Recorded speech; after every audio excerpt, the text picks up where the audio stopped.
শ্রাবণ মাসে 11 রকম শাক তুলে রান্না করা হয়। তার আগে 3টি কচু পাতায় মুড়ে দরজার সামনে রাখা হয়। কেন এই প্রথা, এই ভিডিওতে জানবেন।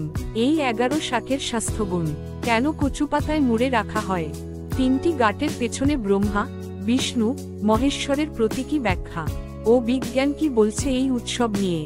শ্রাবণ মাসের একদিন অনেক বাঙালি বাড়িতে 11 রকম শাক তুলে রান্না করা হয়। তার আগে সেই শাক কিছু কিছু নিয়ে 3 ভাগে ভাগ করে 3টি কচু পাতায় মুড়ে বাড়ির একমাত্র মূল দরজার সামনে রাখা হয়। এটিকে অনেকে বলেন শাক রাখা উৎসব। লোকবিশ্বাসে এটা শুভ, কিন্তু এর পেছনে রয়েছে বাস্তব বিজ্ঞান। বর্ষাকাল মানেই নানা রকম সংক্রমণ, হজমের সমস্যা, ভাইরাস।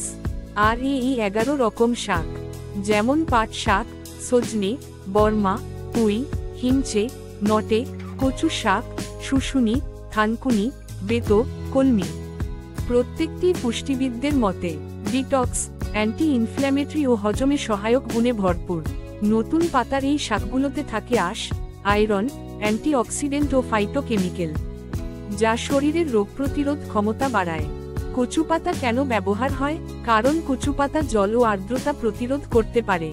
এই কারণে কচু পাতায় মুড়ে রেখে প্রতীকীভাবে মনে করা হয় রোগবালাই যেন ভিতরে না ঢোকে, বাইরে আটকে থাকে। আর 3টি কচু পাতায় মুড়ে রাখার পেছনে আছে লোকসংস্কৃতির এক গভীর বার্তা।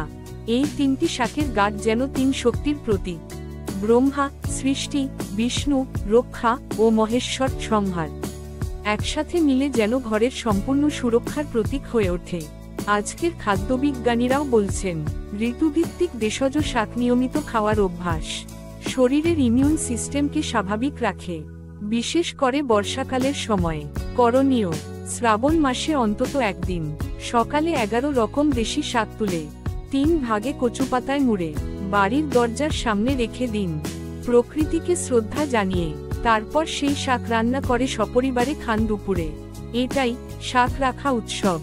অনেকে এখন আর পালন করেন না, কিন্তু না করলে শুধু শরীর দুর্বল হয় না, প্রকৃতির সঙ্গে সম্পর্কটাও কেটে যায়। এই ছোট্ট অভ্যাসটা আমাদের শেখায় শরীর, প্রকৃতি আর সংস্কৃতিকে একসাথে সম্মান করা। একদিন অন্তত পালন করুন, নিজের ভালোর জন্য, ভবিষ্যৎ প্রজন্মের শিক্ষা দেওয়ার জন্য। এই ভিডিওটি ভালো লাগলে প্রিয়জনের সঙ্গে শেয়ার করুন।